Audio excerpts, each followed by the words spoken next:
Hello student, जैसा कि आपको पता है कि हम class 12 physics chapter 3 current electricity study कर रहे हैं। आज हम डिस्कस करेंगे इसी चैप्टर का एनसीईआरटी एग्जांपल 3.2। इससे पहले हम एनसीईआरटी एग्जांपल 3.1 भी सॉल्व कर चुके हैं, उसका रेफरेंस भी इस एग्जांपल में आएगा। ये एग्जांपल 5 पार्ट्स में है। पहले ए और बी ये देखते हैं, इसके बाद हम सी डी ई और देखेंगे। ओके, सबसे पहले ए पार्ट देखते हैं। इसमें है in example 3.1 the electron drift speed is estimated to be only a few millimeter per second for currents in the range of a few amperes। तो हमने 3.1 एग्जाम्पल में देखा था, इससे पहले वाला जो एग्जाम्पल था उसमें कॉपर का वायर था और उसमें जो ड्रिफ्ट स्पीड थी कंडक्शन इलेक्ट्रॉन्स की वो 1 मिलीमीटर पर सेकेंड 1 mm पर सेकेंड निकल के आई थी। हमने उसमें सॉल्व की थी ये वैल्यू। ठीक है, वैसे भी आपको पता है कि ड्रिफ्ट स्पीड बहुत कम होती है for few ampere of current के लिए। करंट की रेंज अगर फ्यू एम्पियर है, कुछ एम्पियर्स ही है, अगर उस सर्किट में जो करंट है या फिर उस कॉपर वायर में जो करंट था कितना था 1.5 एम्पियर था वहाँ पर। ठीक है, ओके। अब ये कह रहे हैं यहाँ पर how then is current established almost the instant a circuit is closed. तो हम सर्किट को जैसे ही क्लोज करते हैं, कोई भी सर्किट है जिसमें कंडक्टिंग वायर्स लगे हुए हैं, तो जैसे ही हम सर्किट को क्लोज करते हैं तो करंट इतनी जल्दी स्टेब्लिश कैसे हो जाता है? बिकॉज करंट किस वजह से होता है? इलेक्ट्रॉन्स की ड्रिफ्ट स्पीड की वजह से। और ड्रिफ्ट स्पीड तो बहुत कम है, कितनी है 1 mm पर सेकेंड, बहुत ही कम है ये। लेकिन करंट इतनी जल्दी इंस्टेंटली कैसे वहाँ पर स्टेब्लिश हो जाता है? तो ये चीज़ हमको यहाँ पे एक्सप्लेन करनी है। ओके, देखते हैं चलिए किस तरह से है। ठीक है, सबसे पहले अगर हम देखें इलेक्ट्रॉन का जो मोशन होता है, सबसे पहली बात तो कि एक कोई भी कंडक्टिंग वायर या फिर कोई भी कंडक्टर है उसमें a large number of free electrons होते हैं या फिर कंडक्शन इलेक्ट्रॉन्स होते हैं और वो रूम टेम्परेचर पर एक रैंडम वेलोसिटी उनकी रहती है in all directions. Thermal velocity की वजह से वो इधर उधर मूव करते रहते हैं, इन ऑल डायरेक्शन वो मूव करते रहते हैं। लेकिन जो उनकी जो एवरेज थर्मल वेलोसिटी होती है वो 0 रहती है। ठीक है, कंडक्टिंग वायर को सपोज करके चलते हैं। ठीक है, suppose this is a conducting wire. Okay, तो इलेक्ट्रॉन, पहले भी हम इस चीज़ को कर चुके हैं जब हमने ड्रिफ्ट स्पीड को स्टडी किया था। तो इलेक्ट्रॉन है और ये electron in all direction move करता रहता है। किस तरीके से? लाइक दिस, कभी इधर कभी उधर। Okay, like this electron move करता रहता है और वो एट लास्ट हम उसे समझ के चलते हैं जहाँ से वो स्टार्ट किया था वहीं पहुँच गया है। ओके, और ये यहाँ पे कोलाइड करता रहता है। क्यों इसकी डायरेक्शन चेंज हो रही है? बिकॉज किसी भी कंडक्टिंग वायर में क्या होते हैं? पॉजिटिव आयंस होते हैं, आयनाइज्ड एटम होते हैं। ठीक है, क्योंकि कंडक्शन इलेक्ट्रॉन फ्री हुए एटम से तो पॉजिटिव आयनाइज्ड आयन भी होंगे उस कंडक्टिंग वायर में। ओके, तो बहुत सारे इसमें पॉजिटिव आयंस होते हैं, इनसे ये कोलिजन करता रहता है, फ्रीक्वेंट कोलिजन करता रहता है इलेक्ट्रॉन। ठीक है, और large number of free electrons भी होते हैं। सिंपल सी बात है, 10⁻29 होते हैं लगभग इन पर मीटर क्यूब में। पर मीटर क्यूब वॉल्यूम में कितने फ्री इलेक्ट्रॉन्स होते हैं? 10⁻29 के अप्रॉक्स होते हैं।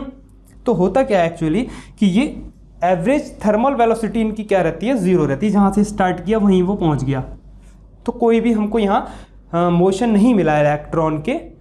ठीक है, तो होता क्या है कि जब भी हम इस कंडक्टिंग वायर को कनेक्ट करते हैं किसी बैटरी से और इलेक्ट्रिक फील्ड अप्लाई करते हैं या फिर कहें पोटेंशियल डिफरेंस हम अप्लाई करते हैं, तो उस टाइम क्या होता है?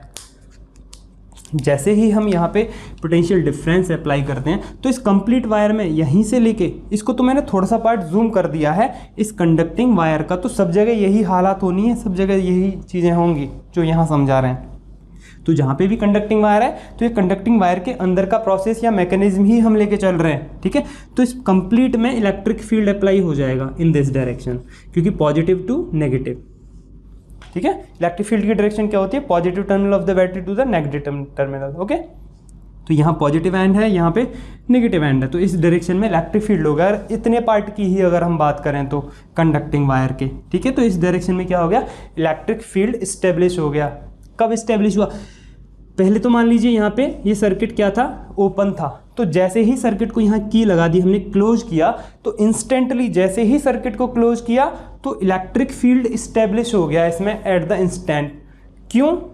क्योंकि इलेक्ट्रिक पोटेंशियल यहाँ अप्लाइड है। और एक चीज़ और कि ये जो इलेक्ट्रिक फील्ड इस्टेब्लिश होता है ये किस स्पीड से इस्टेब्लिश होता है। देखिए यहाँ करंट फ्लो करेगा और जहाँ करंट होता है वहाँ पे मैग्नेटिक फील्ड भी होता है। तो इलेक्ट्रिक फील्ड और मैग्नेटिक फील्ड एक साथ होते हैं। तो इलेक्ट्रोमैग्नेटिक वेव्स की बात हम जब करते हैं, अभी हम इसको चैप्टर नंबर 8 में पढ़ेंगे, इलेक्ट्रोमैग्नेटिक वेव्स में पढ़ेंगे, इस चीज़ को डिटेल में पढ़ेंगे वहाँ पे हम। तो यहाँ EM वेव्स की स्पीड से ये इलेक्ट्रिक फील्ड यहाँ पे इस्टेब्लिश होता है। और EM वेव्स की स्पीड क्या होती है 3 × 10⁸ मीटर पर सेकेंड, जो कि स्पीड ऑफ लाइट होती है, स्पीड ऑफ लाइट। तो ये जो इलेक्ट्रिक फील्ड है स्पीड ऑफ लाइट से यहाँ पर इस्टेब्लिश हो जाता है।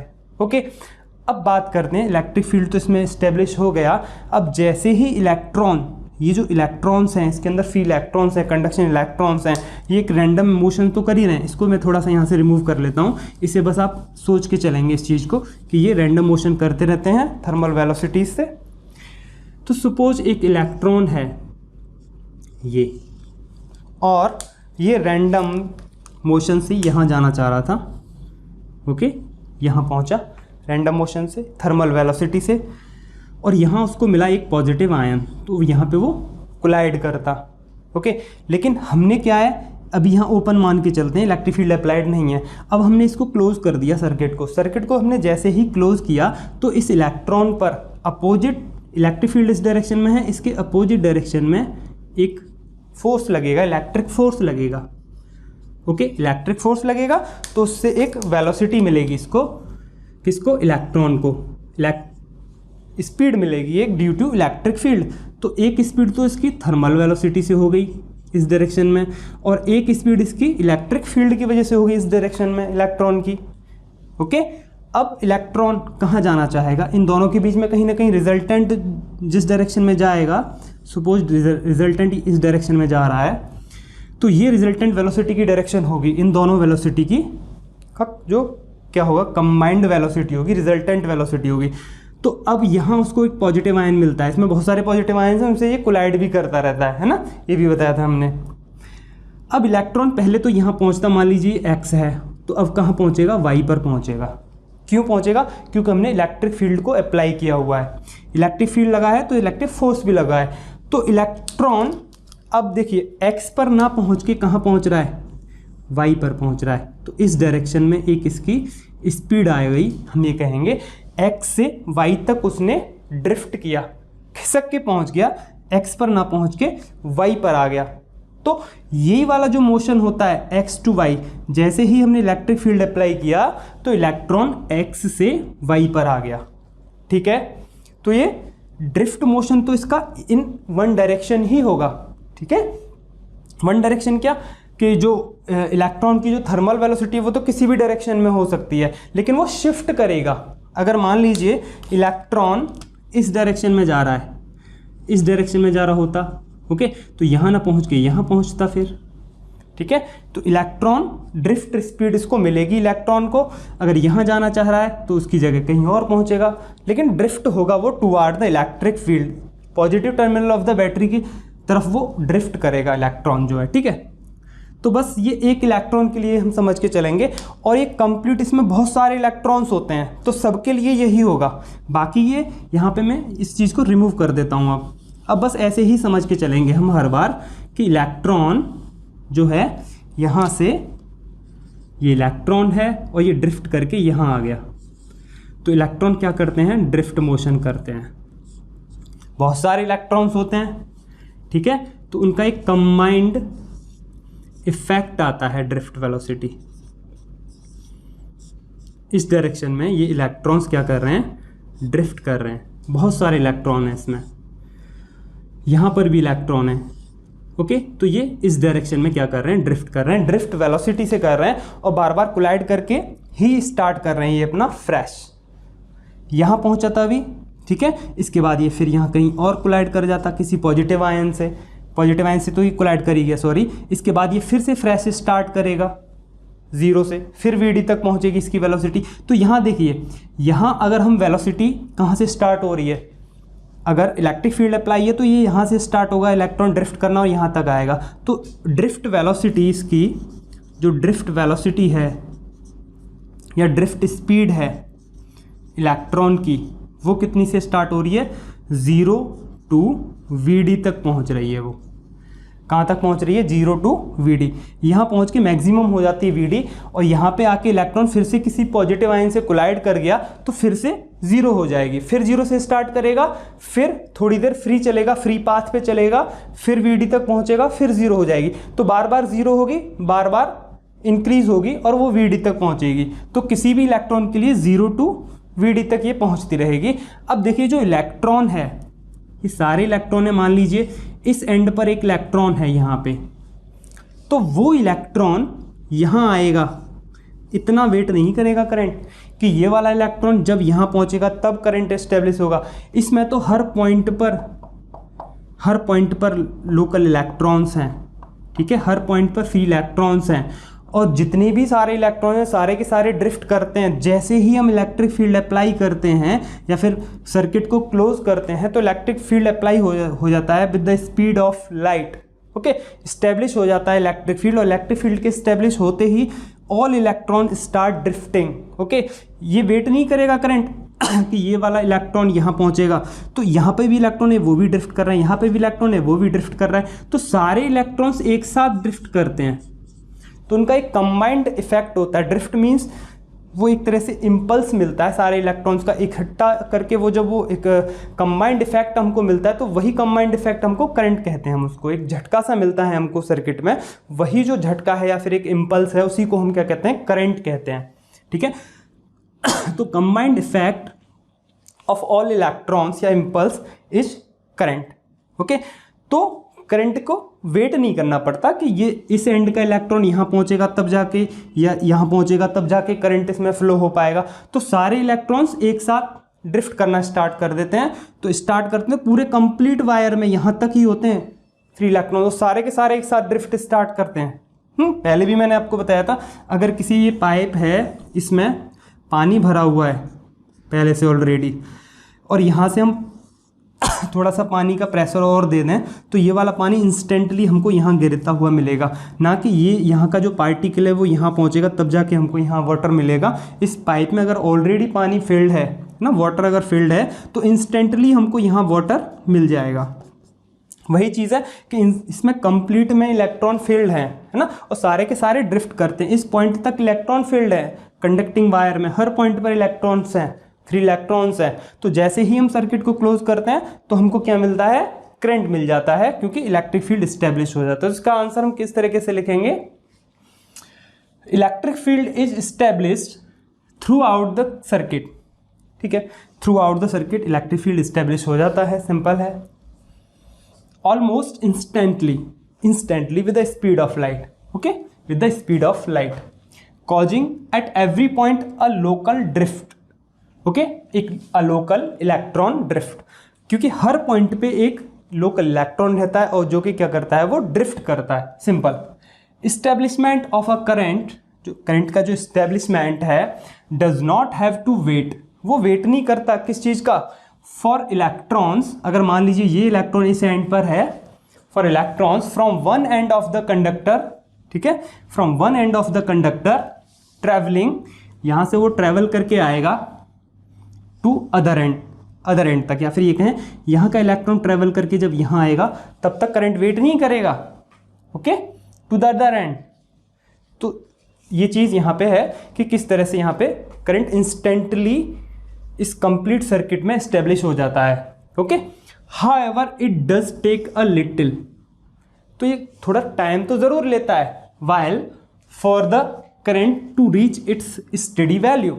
फिर एक थोड़े से देर के बाद ये अपनी एक स्टडी वैल्यू पे आ जाता है। सपोज इस वायर में या फिर इस सर्किट में करंट फ्लो कर रहा है 1.5 एम्पियर का, तो ये एक स्टडी वैल्यू है, कांस्टेंट वैल्यू है ये करंट की। ठीक है, लेकिन ये जीरो से हुई पहुंची होगी, पहले जीरो होगा करंट, कोई भी करंट नहीं था जब ये सर्किट ओपन था, लेकिन फिर 0 से 1.5 एम्पियर तक यहाँ पे करंट बना है। तो ऐसा क्यों हुआ, है ना, स्टडी वैल्यू के लिए थोड़ा सा टाइम तो लगेगा ही। क्यों, बिकॉज इलेक्ट्रॉन है, इलेक्ट्रॉन का अपना एक मास भी होता है, तो जैसे ही इलेक्ट्रिक फील्ड यहाँ हम अप्लाई करेंगे तो कोई भी मास ऑब्जेक्ट है तो उसको फोर्स लगाएंगे तो एक्सीलरेट होने में वो थोड़ा सा तो टाइम लेगा, है ना, टाइम लेगा, सिंपल है। तो टाइम लेगा तो उतने ही टाइम में करंट जीरो से एक स्टेडी वैल्यू तक पहुंच जाता है।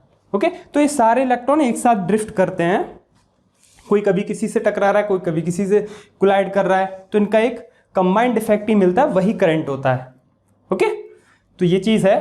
नेक्स्ट देखते हैं इसका B part, the electron drift arises due to the force experience by electrons. तो जो इलेक्ट्रॉन का ड्रिफ्ट है वो किससे होता है? Due to the force experience by the electron. अभी हमने देखा था कि एक इलेक्ट्रॉन है, उसको जूम करके दिखाता हूँ फिर से मैं, वो थर्मल वेलोसिटी से यहाँ जाना चाह रहा था, इसी में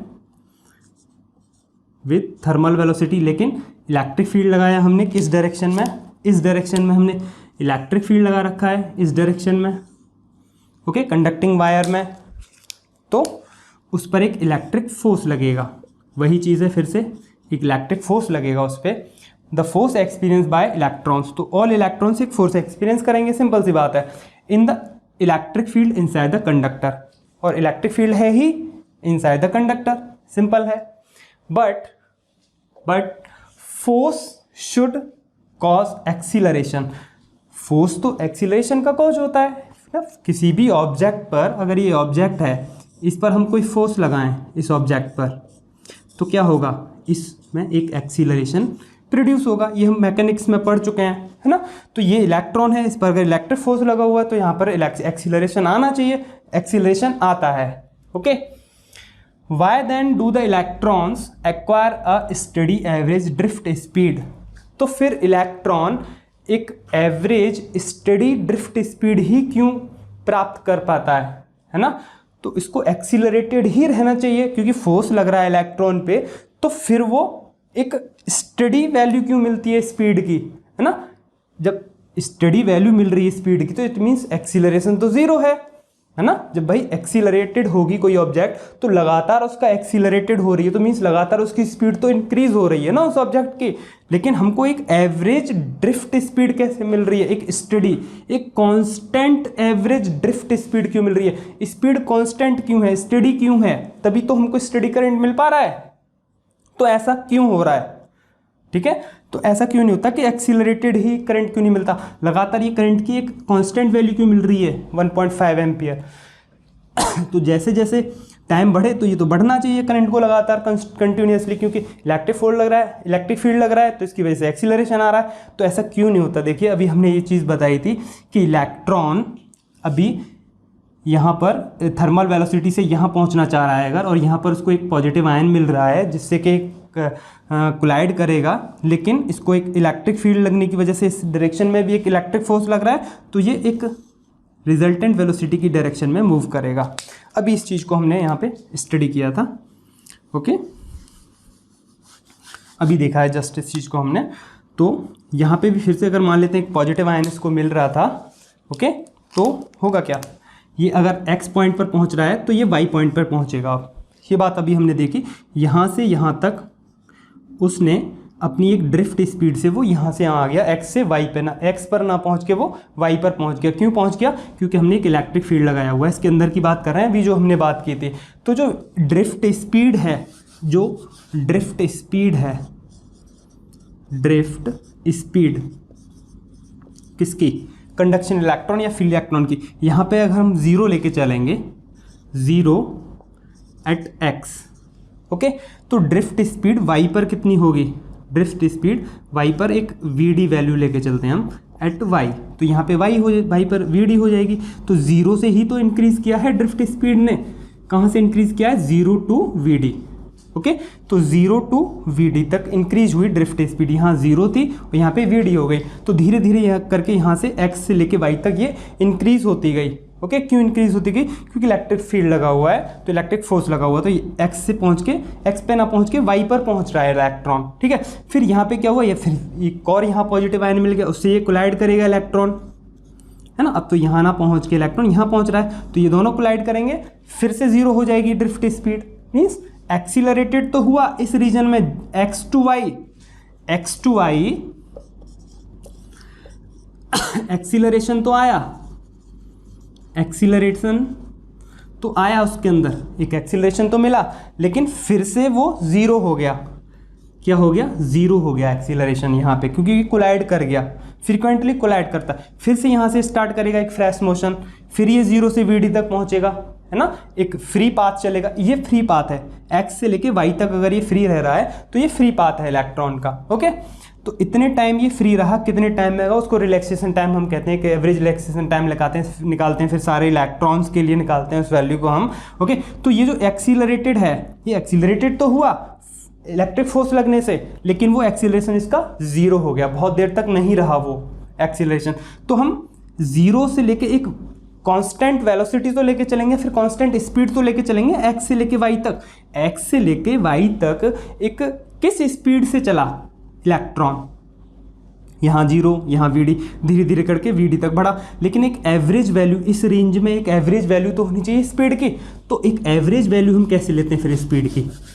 एवरेज वैल्यू ऑफ स्पीड, या फिर ड्रिफ्ट स्पीड, या फिर drift speed. Average drift speed क्या होगी? Average drift speed 0 plus V D upon 2। Okay, acceleration तो 0 हो गया यहाँ पर, लेकिन एक एवरेज ड्रिफ्ट स्पीड मिल गई हमको एक इलेक्ट्रॉन की।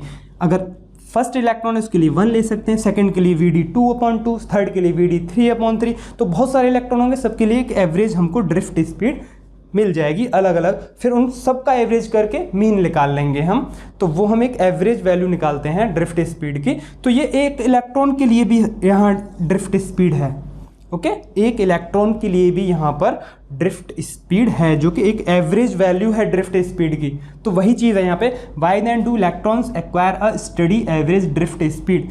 तो समझ में आ गया क्यों इलेक्ट्रॉन एक एवरेज स्टडी ड्रिफ्ट स्पीड ही प्राप्त कर पाते हैं। ठीक है, बिकॉज वो कोलाइड करते रहते हैं और एक्सीलरेशन 0 होता रहता है। तो इस वजह से जो करंट है वो एक स्टेडी वैल्यू पर पहुंच जाता है, ना कि एक्सीलरेटेड वैल्यू मिलती है हमको, लगातार करंट बढ़ता हुआ हमको नहीं मिलता है। तो वही इसका आंसर है यहाँ पे, कुछ इस तरह से पढ़ लेते हैं। ये एनसीईआरटी के लिखे हुए आंसर है, एज इट इज मैंने लिख लिया है इनको यहाँ पे। Each free electron, okay, each free electron does accelerate. तो सारे फ्री इलेक्ट्रॉन्स ये एक्सीलरेट करते हैं, इंक्रीजिंग इट्स ड्रिफ्ट स्पीड, इनकी ड्रिफ्ट स्पीड इंक्रीज होती है, until it collides, until it collides, यहाँ पे आके ये कोलाइड कर गया with the positive ion of the metal. तो मेटल का जो पॉजिटिव आयन है उससे ये कोलाइड कर गया। इसी को मैंने समझाया था, वहाँ से लेके यहाँ पे लाए थे। ठीक है, it loses it's drift speed, फिर ये अपनी ड्रिफ्ट स्पीड को लूज कर देता है, 0 हो जाती है। फिर से मैंने बताया था यहाँ पे 0 हो जाएगी, फिर से फ्रेश स्टार्ट करेगा। स्पीड आफ्टर कोलिजन, कोलिजन के बाद ड्रिफ्ट स्पीड को ये लूज कर देता है, खो देता है। But starts to accelerate, but starts फिर से स्टार्ट करता है एक्सीलरेट होने के लिए। ठीक है, फिर से एक्सीलरेट करता है and increases it's drift speed, फिर से इसकी ड्रिफ्ट स्पीड इंक्रीज होती है अगेन दोबारा से, only to suffer a collision, फिर से ये कोलिजन सफर करने के लिए फिर से इसकी ड्रिफ्ट स्पीड स्टार्ट होती है, मीन्स 0 से इंक्रीज होती है इसकी जो ड्रिफ्ट स्पीड है अगेन फिर से, एंड सो ऑन, और फिर ये ऐसे ही चलते रहता है पूरा process. On the average therefore electron acquires only a drift speed. तो एक एवरेज हमको ड्रिफ्ट स्पीड ही मिल पाती है, जो कि एक स्टडी वैल्यू होती है। ओके, ड्रिफ्ट स्पीड की कांस्टेंट वैल्यू ही हमको मिल पाती है। So this is the discussion for A and B part. इसके बाद हम देखते हैं सी, डी और ई पार्ट के डिस्कशन। ओके, इसे मैं यहाँ से रिमूव कर लेता हूँ उस पार्ट को। ओके, तो अब देखते हैं 3.2 का सी पार्ट। इसमें है if the electron drift speed is so small, electrons की जो ड्रिफ्ट स्पीड होती है बहुत ही स्मॉल होती है। पहले भी हम बता चुके हैं इस चीज़ को कि जो ड्रिफ्ट वेलोसिटी होती है ऑफ इलेक्ट्रॉन की 1 mm/s अप्रॉक्स ये रहती है for few range of ampere of currents. Okay, and the electrons charge is small, electron का चार्ज भी बहुत कम होता है, 1.6 × 10⁻⁻19 कूलम होता है। How can we still obtain large amounts of current in a conductor. तो फिर एक कंडक्टर में लार्ज अमाउंट ऑफ करंट किस तरीके से हमको मिल पाता है, तो इसका क्या रीज़न है। देखिए, कोई भी कंडक्टिंग वायर है या फिर कोई भी कंडक्टर है, हम जानते हैं उसमें उसके पर मीटर क्यूब में पर मीटर क्यूब। इतने वॉल्यूम में जो नंबर ऑफ फ्री इलेक्ट्रॉन्स होते हैं वो होते हैं 10 टू पावर 29। जो n है वो होता है 10 टू पावर 29, यानी कि जो इलेक्ट्रॉन डेंसिटी है, इलेक्ट्रॉन डेंसिटी इज दिस। इस चीज़ को हम जानते हैं बहुत अच्छी तरह से, पहले भी हम इस चीज़ के बारे में डिस्कस कर चुके हैं। तो पर यूनिट वॉल्यूम में a large number of electrons होते हैं। ओके, तो उस वजह से क्या होता है कि सारे मिलके एक साथ ड्रिफ्ट करते हैं, है ना। तो जितना ज़्यादा ड्रिफ्ट होगा उतना ही ज़्यादा करंट होगा। और सिंपल सी बात यह है कि I इक्वल्स टू होता है NeAVD। ओके, तो N क्या है, इलेक्ट्रॉन डेंसिटी। अगर इलेक्ट्रॉन डेंसिटी ज़्यादा होगी तो हमको करंट भी क्या मिलेगा, ज़्यादा मिलेगा। तो इसमें फ्री इलेक्ट्रॉन्स होते हैं और फ्री इलेक्ट्रॉन्स क्या करते हैं, ड्रिफ्ट करते हैं, एक साथ ड्रिफ्ट करते हैं। ठीक है, अगर यहाँ पे नेगेटिव पोटेंशियल लगा हुआ है तो low potential to high potential की डायरेक्शन में इलेक्ट्रॉन्स ड्रिफ्ट करते हैं। ओके, इलेक्ट्रॉन्स ड्रिफ्ट करते हैं। तो एक लार्ज नंबर ऑफ इलेक्ट्रॉन्स होते हैं, पर यूनिट वॉल्यूम में कितने होते हैं, 10 टू पावर 29, बहुत ही बड़ा नंबर है। तो इस वजह से हमको जो करंट मिलता है वो बहुत ही लार्ज अमाउंट में मिल पाता है। Simple, because the electron number density is enormous, approx 10 to power 29 metre -3 per metre cube volume कह सकते हैं हम उसको। नेक्स्ट डी पार्ट है, when electrons drift in a metal from lower to higher potential. Simple है, lower to higher potential ही electron drift करते हैं किसी भी मेटल में या फिर किसी भी कंडक्टिंग वायर में। Does it mean that all the free electrons, क्या इसका मीन ये है कि जो सारे फ्री इलेक्ट्रॉन्स हैं ऑफ द मेटल, इस मेटल के या फिर किसी भी कंडक्टिंग वायर के, are moving in the same direction, क्या वो सभी सेम डायरेक्शन में ही मूव करते हैं। एक चीज़ बताइए, इसको अभी हम अगर जूम करके देखें, पहले भी हमने बताया था कि कोई भी इलेक्ट्रॉन है वो रैंडम वेलोसिटी से इन ऑल डायरेक्शन मूव करता रहता है, कुछ इस तरीके से, like this. Okay, like this. Electron का रैंडम मोशन होता है due to thermal velocity, due to thermal velocity. और फाइनली वो इलेक्ट्रॉन, अगर हमने इलेक्ट्रिक फील्ड अप्लाई किया हुआ है तो वो ड्रिफ्ट करता है थोड़ा सा। Okay, lower potential to high potential. अगर यहाँ नेगेटिव इलेक्ट्रिक फील्ड लगा हुआ है और यहाँ पे पॉजिटिव इलेक्ट्रिक फील्ड लगा हुआ है तो इलेक्ट्रॉन ने थोड़ा सा ड्रिफ्ट कर लिया x टू y। यहाँ x है और यहाँ पे y है, बट इलेक्ट्रॉन का जो मोशन है वो तो इन ऑल डायरेक्शन है। जो वेलोसिटी है वो इन ऑल डायरेक्शन है। कोई दूसरा इलेक्ट्रॉन है वो कुछ दूसरे तरीके से मोशन कर रहा होगा। अगर ये इलेक्ट्रॉन है तो ये कुछ ऐसे मोशन कर रहा होगा, कभी इस डायरेक्शन में, कभी इस डायरेक्शन में, कभी इस डायरेक्शन में, कभी इस डायरेक्शन में। तो फाइनली उसने भी थोड़ा सा ड्रिफ्ट किया। तो एवरेज तो सभी ने लोअर टू हायर पोटेंशियल ही ड्रिफ्ट किया। ड्रिफ्ट कितना हुआ, इसका ये है ड्रिफ्ट इतना, इसका ड्रिफ्ट यहाँ है इतना, x टू y, इसका भी x टू y इतना है, x dash to y dash कह सकते हैं इसको हम दूसरे इलेक्ट्रॉन के लिए। तो सभी इलेक्ट्रॉन्स का जो रैंडम मोशन है वो इन ऑल डायरेक्शन है ड्यू टू थर्मल वेलोसिटी। साथ ही वो ड्रिफ्ट भी कर रहे हैं, एक साथ खिसक भी रहे हैं सारे के सारे इलेक्ट्रॉन्स, बट ये नहीं है कि सभी की डायरेक्शन एक ही है। ठीक है, ड्रिफ्ट वेलोसिटी तो lower potential to higher potential है सभी की, बट इनका जो रैंडम वेलोसिटीज़ हैं, जो थर्मल वेलोसिटी है इसकी इलेक्ट्रॉन की, ये ऑल डायरेक्शन है। तो सिंपल हम कह सकते हैं यहाँ पे, by no means the drift velocity is superposed over the large random velocities of electrons.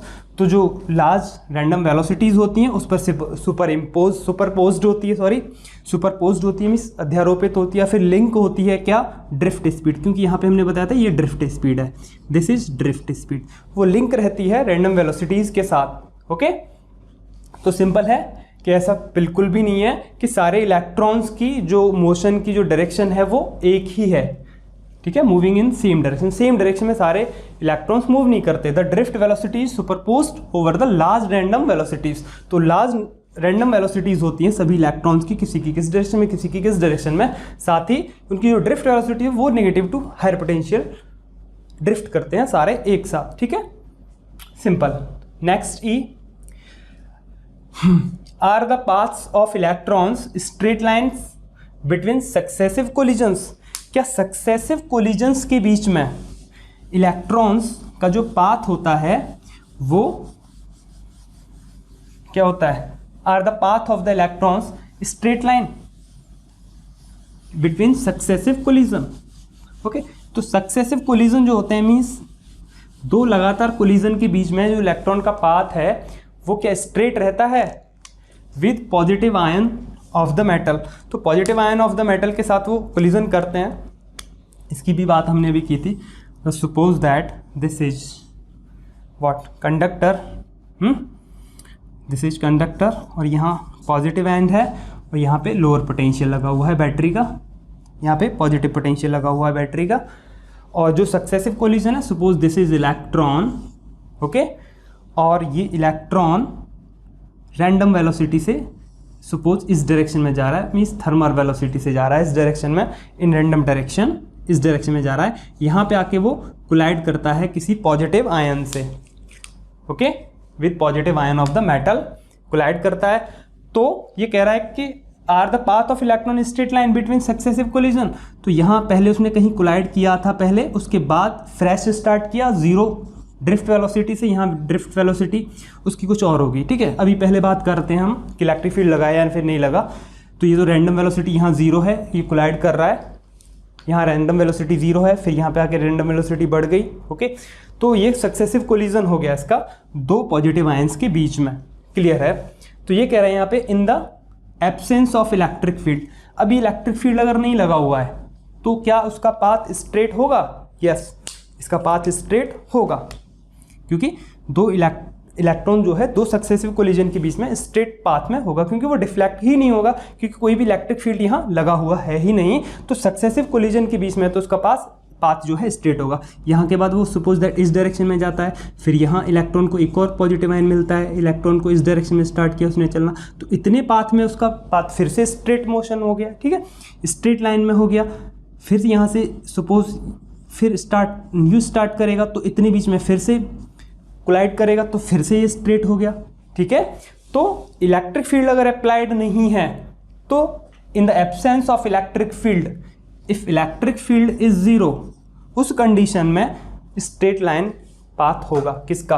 ये कह रहा है are the path of the electron straight lines between successive collision, straight होगा। फर्स्ट केस क्या है? Absence of electric field.